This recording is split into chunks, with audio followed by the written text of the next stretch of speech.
Guys, the military are here right now. They are shooting at us. The street is in a mess right now. It feels like a war. It's like a war. They can't deny this one. It was premeditated. They wanted to kill us.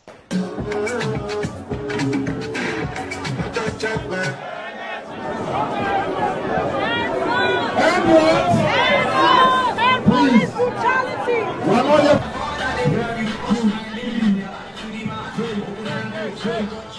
I witnessed everything. People got shot, people got hit.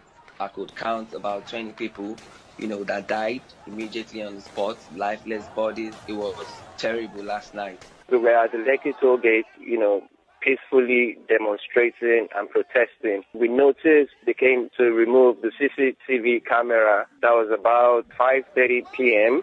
At about 6 p.m., they took all the lights in and around, the Lekki toll gate. The Lekki toll gate. So everywhere was dark. So at exactly 6:45 p.m., the soldiers, they pulled up. And they opened fire. It was without a warning. They opened fire directly straight at us, and they kept on advancing. They started firing directly at we, the peaceful protesters. It was chaos. Somebody got hit, straight beside me, and he died on the spot. And they kept on shooting and shooting at us. It lasted for about an hour and a half.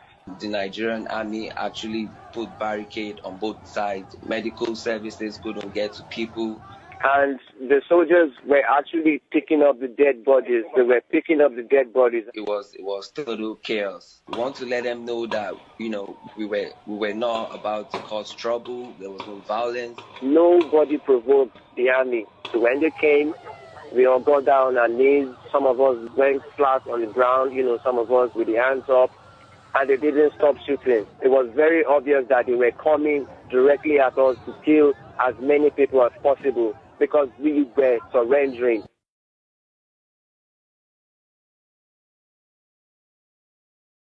It's a lie. We have plenty pictures and we have plenty videos. It was the Nigerian army. I'm so scared right now. Some of my friends, my comrades over there, I don't know, if they're alive, if they're safe. We want to appeal to the Nigerian government to stop killing us. It's really crazy for everyone out here. It's a horrible, horrible time.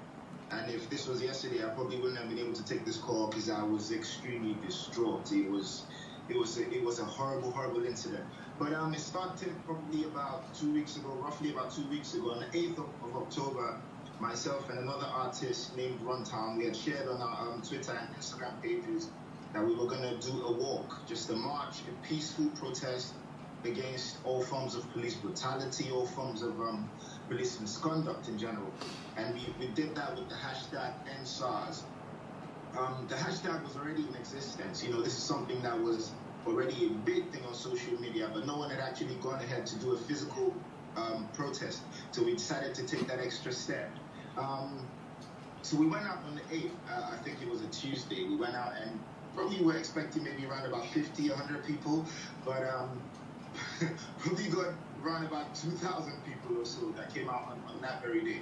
And it was huge. We did a march to a police station which has some high-ranking officers here in Lagos, and we handed in a petition just saying that the youth as a group were very, very unhappy with the way things were going, and we were really, really furious about police brutality, police harassment, police extortion, and enough is enough. Basically, everyone was standing up.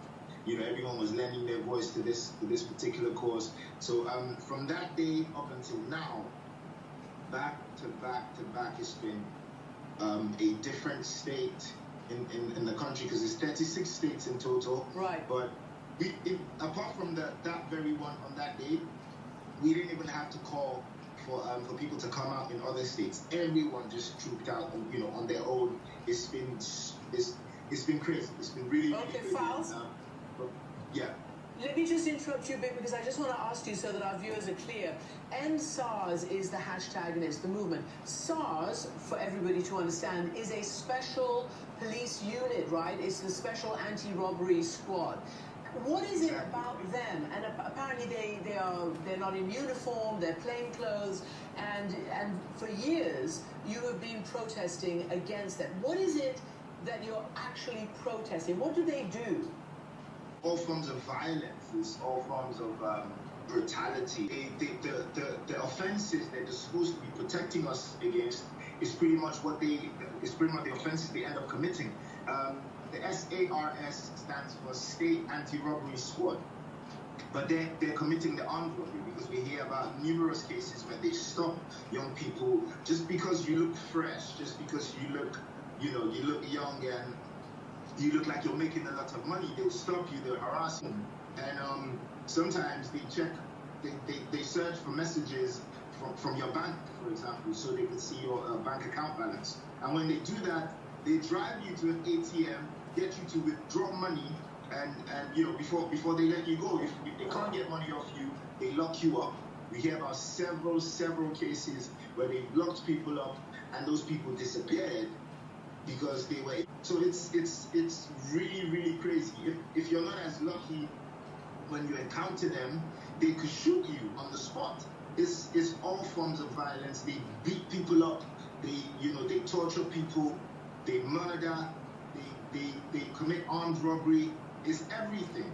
And there have been so many cases. Let me just ask you a question. Let me ask you a question because you're right. This has been going on since about 2017. Now, as you know, the state governor in Lagos has denied that there were any deaths, although despite video, despite Amnesty International and eyewitnesses, or at least a wing of it, the army has said it's fake news.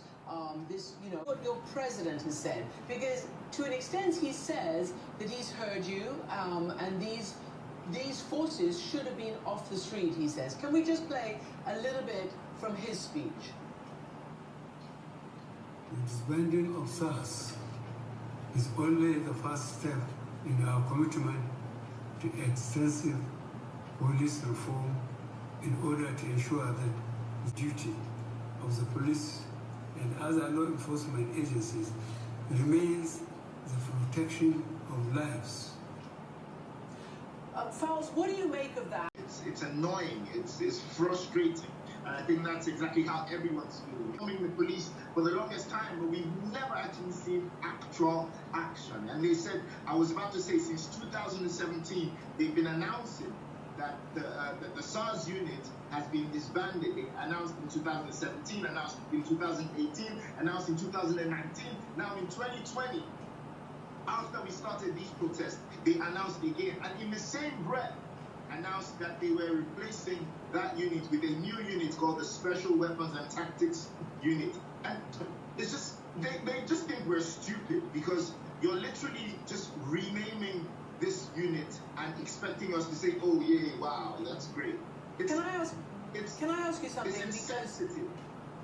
But first I want to ask you, because you alluded to, the stressful situation and the lack of safety. There are a lot of young people who we've reached out to, a lot of people who are very upset and very, like you, but didn't want to appear on camera because they're afraid for their lives. Are you afraid for your own safety? I'm not afraid for my life. I'm not afraid for my life because where we are right now, I feel like I could easily die by anything else anyway.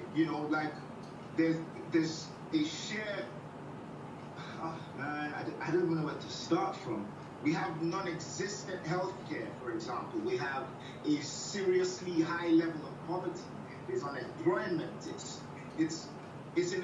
We're in a critical state because of how much corruption and just mismanagement of funds that we continue to see on a daily basis. Come out to complain about the state of things. I could sit down and I could have an accident on my way to work or something, and I could die as a result of that because the state of the healthcare is nothing to write home about. We don't even have proper hospitals. Our hospitals aren't well equipped. People have to travel abroad to get proper healthcare, and every Nigerian, and we keep on saying this, every is one sickness away from passing away. So what kind of life am I living anyway? Like, why should I be afraid of dying? I'm gonna die anyway, so what's the point? Falz, let me ask you, because some of the things you're saying resonate quite strongly with what's happening in the United States, certainly the racial uprising for justice, and obviously the need for equal health care and the like. And you know, it's playing very heavily into the presidential election right now. I guess I want to ask you whether you feel a sense of solidarity coming from the US and other places where politicians, government leaders, and you know, singers, artists, rap artists are basically, you know, saying that they're supporting you. Do you feel a sense of solidarity? In a way, yeah, and you know, but I feel more. It's more depressing to think about what we're going through, because you know, the whole Black Lives Matter movement happened in the United States, and that's a more complicated issue, you know, with racism and all that stuff. But out here, it's black people doing the same thing to their brothers. It's us on us violence. It's even more depressing to think about. So it's a really, really terrible state that we're in right now. And there was a horrible massacre that went on Tuesday, and as a result, everywhere is up in flames. There's looting, there's shooting, it's a chaotic state right now. I don't even know where we're going from here. And Falz, I mean, you know, we always have to remind everybody, you know, you're talking about the biggest city in Africa, it's Nigeria's commercial capital, and this is a very rich country. It's had a hugely significant economy. Do you think the government will pay attention, and what precisely are you demanding to end this situation now? The government has to pay attention. All we're asking for is not to be killed. All we're asking for is not to be extorted. All we're asking for is not to be robbed by the officers that are supposed to be protecting our lives and property. All we're asking for is not to be raped. All we're asking for is not to be beaten up. I don't think it's too much to ask. There's so much evil that these officers are perpetrating, you know, under the police, in the police uniform. And all we're asking is that this stops. We've continued to protest against this for about 2 weeks straight, and the government has just continued to drag its feet. They're not really giving any real response to what we're complaining about, and it's very, very worrying to think about. Falz, thank you very much indeed. Thanks for giving us an update, and we understand, you know, we'll see whether he delivers on any of his promises. So for those of you who don't know the story of Chijioke, I'm just going to tell you what happened quickly. So Chijioke was 20 years old in 2012, and he went for a child dedication. He was picked up there, and he was allegedly taken to SARS office. When his family went to look for him, they were told that he had been taken to the headquarters. They went there to find him. His mother spotted him being brought into the station, and she said, "That's my child." And the officer in charge of that station, the notorious 1-4, asked them to boot her and the family out of the premises, and then they were pushed out. Since then, they haven't seen Chijioke again. The next time they went, the officer 1-4 boasted that he shot Chijioke, and there's nothing anyone can do about it. They searched for him, and then some other officers told the parents that it's possible he hasn't died, that the man could just be bluffing. They should bring some money to bribe him. The father brought some money. The officer said the money was too small. The father went, sold his land, sold some properties, raised 3 million, gave it to the man. The man said 3 million was chicken change. And the most horrifying part of this story, if you're a parent, that man, CSP 1-4, made Chijioke's dad to look for Chijioke's body in a river of dead bodies. He made him turn every single corpse upside down, searching for his son. I can't imagine what that man was going through. One part of him would think, let me find this body so that we can have closure. Another part of him would think, let me not find this body so that we can have hope. This is the impunity with which officers have treated us. They came to Abuja to seek justice. The state CID told them they would have to pay money to transport officers down to the state where it happened to investigate. We have no system. We cannot get tired. Are you tired? No! Tired? No! Are you close to tired? I am not tired. I am enraged. I am angry.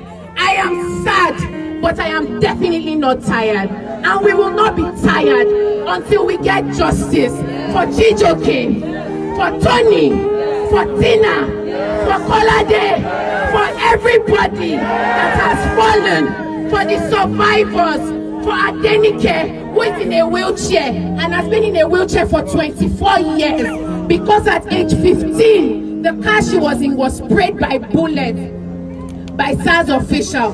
They didn't end it there. They intimidated her and tried to kill her on her hospital bed just so that she would not share her story. But she is alive today and she's sharing her story. And these stories will be the last. They will be the last. Are you tired? Are you tired? We can't be tired. Godwin Sunday Oda. I'm a member of Full Gospel Church of God. This is my daughter, Blessing Godwin Sunday. My first daughter is here, Mary Godwin Sunday. Then Abraham, my third child, that's Abraham Godwin Sunday. And this is the last born, that is the baby, Elijah Godwin Sunday. I had a very dark incident last year when it's 16 September 2015. I was coming from church with my family. I was riding tricycle, motor known as Keke Marwa, to Ijeku bus stop. On getting to Ijeku bus stop, I saw some group of policemen at the checkpoint. So as soon as I got to Ijeku bus stop, one of them brought out a gun to stop me, and now stop. I came out with my wife to ask the policeman what happened. One of them said he doesn't want to hear any story. That's the one that carried gun, that I should give him 2,000 naira. I said, we are coming from church. I'm not a commercial vehicle. We are going home with my family, my wife, my 4 children. We went for a prayer program, and we're coming from there. That's at the hour of 9 and 10. I said, I don't have any money with me. We are going home. I'm going home with my family, my wife. So one of them now asked us to go. So as soon as me and my wife entered the Keke tricycle, about to start the engine, I now had a gunshot twice. So I thought that I was the only one the bullet made. Bullet now cut my right arm and pieces my lower jaw here. Then I now came down holding my jaw with the blood gushing out. That was when I heard my children shouting, "Mom is dying, Mom is dying." And as soon as I heard that, I now went back to inside the Keke. I saw my wife, my baby, falling down. And when I heard my wife, I discovered that the bullet pierced my wife from the right side of the brain and came out to the left side of the brain. So my wife died instantly. So I, my family, my 4 children, then me here, I was in Lut where I was doing operation. Then that's the incident that happened. This is the woman, Dr. Joke Edomakin, that handled my case. And the brother standing is my brother that been following me anywhere I go. Why are you here today? What is the reason that brought you here? The reason why I'm here today is because of the gunshots of that day and these children watching their mother in the cool blood, dying instantly as a result of that bullet. That shock affected my first daughter here, affected her brain. Since that day, she has not been herself. She developed confusion several times. In fact, and as such, I'm confused. I need help from the Prophet TV Joshua and the good sympathizers. Please, can assist me. My wife, as I'm talking now, is still in the mortuary because I'm still taking treatment. I'm yet to recover from this injury. and I need financial assistance and also the healing for my daughter here.